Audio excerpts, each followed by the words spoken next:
So on today's episode, I'm going to be showing you how to achieve three different mix on your M32, your X32 console. So two separate mix on the console, then your DAW for your online. Now here is where the tricks come in. Your channel 17 to 24, you want to return this to 1 to 8. Then your channels 25 to 32, you want to return it to 9 to 16. So now you've separated the mixer now into three different purposes. So here you have your channels 1 through 16 as default. Here you have your channels 1 through 14. You can see it here, channels 1 through 14. Okay? Then you have your card 31, 32. And also, I'm going to be starting an online course on sound engineering. And of course, it's going to be a paid course anyway, but not on the high end. Hello, you are welcome to SOUNSICC. I am B Flat. A very quick one. I am recording this video the day after Africa's Flogos for final. So on today's episode, I'm going to be showing you how to achieve three different mix on your M32, your X32 console. So there was one video I made one time that I showed how to achieve two different mix, making use of your console and your DAW. So today I'm going to be splitting into three, how to achieve three different mix on the console. Okay, so it's actually going to be two separate mix on the console, then your DAW for your online.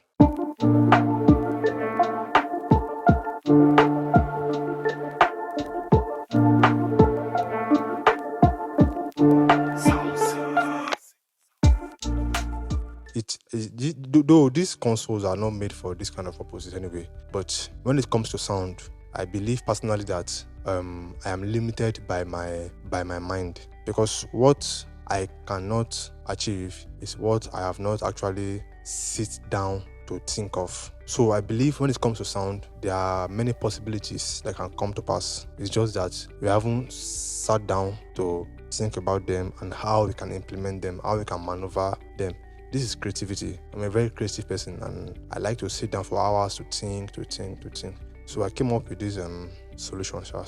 So this is going to work best for you if you're having a limited number of elements. If your church is a small church and you're this kind of person that you are a mix freak like me, you just want to have separate mix for separate purposes. What I mean by separate mix, you want to have your separate EQing, your separate effect sense, your separate compression, your separate gating. You want to have a separate mix for all your elements, okay? So you are a band member of, let's say, 10, 11, 12 band members, 13, 14. This will work perfectly for you, and your church can actually afford the M32, the X32 channel console. I'll be diving into this now. I'll be showing you how you can achieve these things. So basically, it's going to be two separate mix on your board, that is the front of house and the stage mix right on your board. Then the third mix is going to be on your DAW, your DAW. So let me dive in. Let me show you what it looks like in 3, 2, 1. All right, so like I said, this is a approach that will work for you well if you're having, let's say, a maximum of 14, 15 elements in your church, okay? You're a smaller band, but your church can actually afford the X32, M32 console. So you have the flexibility to separate your mix, your stage from your front of house, from your online, okay? So now we want to have two separate mix from this board. So the first thing you come to do is you come to routing. Okay, so you have your routing. Okay, so what we want to do is we want to have our channels 1 through 16 for our maybe house mix, stage mix from channels 17 through 30. Then your 31, 32 is going to be linked, so it's going to be your online mix left and right. So which means you have from 17 to 30 for your stage, channels 1 to 14, or let's say 16 for your house. Then you have your DAW for your online mix. Okay, so first off, you want to click on routing. So what we want to do is we want to duplicate from our channels 1 to 16 on our supposed channel 17 to 32. All right, so which means you come here. I'm on local, actually I'm using local here in the studio. So channels 1 to 8 if routed correctly, channels 9 to 16 is correct. So now here is where the tricks come in. Your channel 17 to 24, you want to return this to 1 to 8. Then your channels 25 to 32, you want to return it to 9 to 16. So I successfully duplicated channels 1 to 16 on my bank 17 to 32. You can see there right there. So which means whatever is coming in my channels 1, this mic I'm using is on channels 1. So you can see channels 1, check. So let's check my channel 17. Check. You can see that also. Check.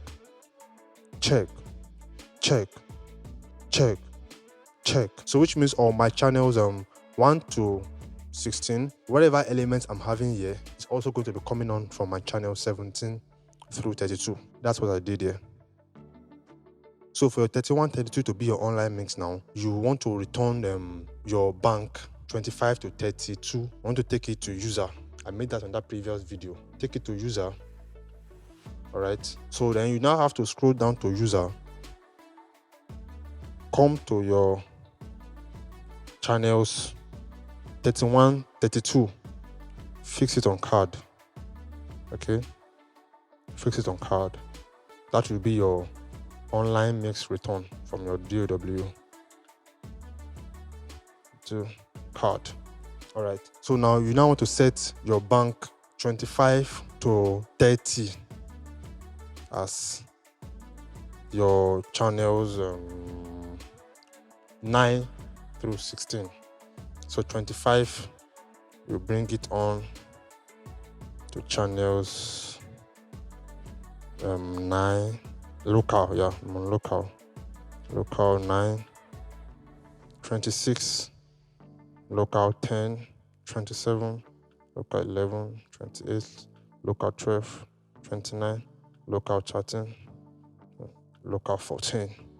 So now you've separated the mixer now into 3 different purposes. So here you have your channels 1 through 16 as default. Here you have your channels 1 through 14. You can see it here, channels 1 through 14. Okay, then you have your card 31, 32. Let's say you have your band member comprises of a drummer, a keyboardist, a bassist, a guitarist. So you can say you have 5 drum mics, your kick, snare, tom 1, tom 2, tom 3, right? Your keyboard, your bass, your guitar, your lead vocal, your backup 1, 2, 3, 4, 5. 5 backup mics, then your pastor and your, let's say, your talkback for your musicians. So if your musicians are making use of in-ear. So now, which means here too, it's going to be your channels drum, 5, keyboard, bass, guitar, lead singer, backup 1, 2, 3, 4, 5. Then your online mix. Okay. So why you don't need your pastor and your talkback here is you don't necessarily need to have a separate mix for your pastor's mic for your instrumentalist and separate mix for your talkback for your instrumentalist. They are here already, so you can from here send to anywhere. You don't need a separate mix for them here, but you need a separate mix for your music instruments through your backups, then your pastor and your talkback, which is on this bank. But now here is 31, 32. Okay, so which means you have 14 elements going online, going live, going on stage, plus your pastor 15. Okay, so your pastor, you can send your pastor's mic from here anywhere to anywhere from here to your musicians, to your stage.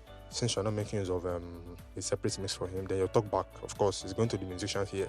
So then here you have the elements 1 to 14. So which means on your DAW now, what you want to do is you want to create a 15 channels, not 16 now, because of your talkback. You don't need your talkback to go online. So you need from your drums to your pastor's mic for your online mix, which is going to be returning to your 31, 32 as card. Then your direct out. So auxiliary direct out and we come to direct out. So 31 out, aux 2, 32 direct out. So I explained that in the previous video anyway. So now this mix can now be going to your aux out, coming from your DAW, going here and to your aux out. So you can have your engineer, any volunteer mixing this for you. You can have anybody on this main board, the console. Then your stage mix now, you can control it with your tab. Okay, downloading the mix station and plugging in your router with the board. You can control this 16, which is your 1 to 14 now. You can control this on your tab. Okay, so someone else can just be on this banks since it's for the musicians on stage. So the engineer can be on stage with his tablets or phone or whatever, or laptop, controlling this alone. You can be here controlling the front of house and somebody else can be here controlling the online. So the downside to this is you only have one gain control. Let me take it closer to my gain. This is okay. Now I'm on channels 1. Okay, so you can check the gain level. You can see the gain level itself. Okay, so bringing into bank 17 to 32. Now suppose to be my channel 1. Check the same gain level.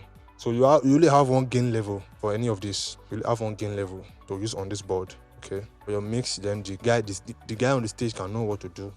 So let's say this is your drum IEM. It's on the second bank, so you send the elements the drum needs, including talkback and the pastor's mic. Your guitarist IEM, talkback and pastor's mic. It's only touching the talkback and pastor's mic on this bank. Here is where it's doing the stage mix. Okay. Then your bassist. So talkback and pastor's mic. Come here, do the mix. So separate EQ can go for anybody. So with this now, you can have 2 mix here and the third mix on your door. Like I said, you have to warn the person using the mixing for the instrumentalist not to come here and do any tweaking. This is his own page. So we can come here and do a separate EQ. You can come here, let's say channels 30, put on the low cut only. So I'm only making use of the low cut here on channel 30. So coming to my channel 14 now that I duplicate, you can see I'm having a separate EQ here. I can decide to come here and just do whatever I want to do here. So my channel 14 now is having a separate EQ from the one going on stage, then from your door. So you have a separate mix here, separate mix here, separate mix on your door. So with this viewpoint of mine, I hope I've been able to convince you and not confuse you that with your M32, with your X32, you can achieve 3 separate mix and everything go palash. Alright, so a very important information I forgot to add while making this video was, from your new channels 1 through 14, that was originally your 17 to 30, that is the second bank, you need to select each channels and deactivate them from going to your front of house. Select each channels and deactivate the stereo out, or you just drop the faders. You key the faders and not bring it up, because you'll be sending double channels, you'll be sending double signals to your front of house by doing so. So just deactivate the stereo out, or you just totally drop the fader from the main front of house. Yeah. Alright guys, so that is that. I'm sure that is very helpful in one way or the other. So you can see if you have a band member of 12, 13, 14, you can make use of this approach and it will work well for you. Actually, it will work well for you. Yeah. And also, I'm going to be starting an online course on sound engineering. It's going to be basically my approach to sound engineering, my approach to mix. And of course, it's going to be a paid course anyway, but not on the high end. So I'm going to be breaking down my approach to sound engineering, some of these hacks and tricks that I make use of in my mix, my approach to mix generally. Some of the questions some of us might have been asking in one way or the other. Maybe if I have 2 analog mixer, how can I sync the 2 together to separate the stage mix and the house mix? How can I make use of an in-ear monitor for my analog mixer? How can I make use of a digital mixer, an analog mixer? All those tricks, I'm going to be sharing them in my course. It's going to be a step-by-step approach. I'll be making a public announcement anyway on when I'm going to start that. I'm actually combining materials together, making videos, combining materials together, making videos. And I'm not just going to stop there as the training. It's going to be a continuous mentorship of a thing. It's going to be a continuous mentorship of a thing for the students I'm going to be having. All right. And of course, I'm hoping it's going to really help a lot of us, because what I'm going to be doing is I'm going to be showing how break down of these things. When I started this sound of a thing, there are some questions that I have that I couldn't get an answer to. There's some foundational questions that I couldn't get an answer to. It took me some searching and researching before I could finally get these things. So I'm going to be sharing them also. And yeah, that's basically it. I'll be making a public announcement on it. Maybe on my TikTok live, I'll be doing that and subsequent anyway. But I hope it's going to be starting this February ending or March early. Yeah. So thank you and see you on my next episode on SOUNSICC. SOUNSICC.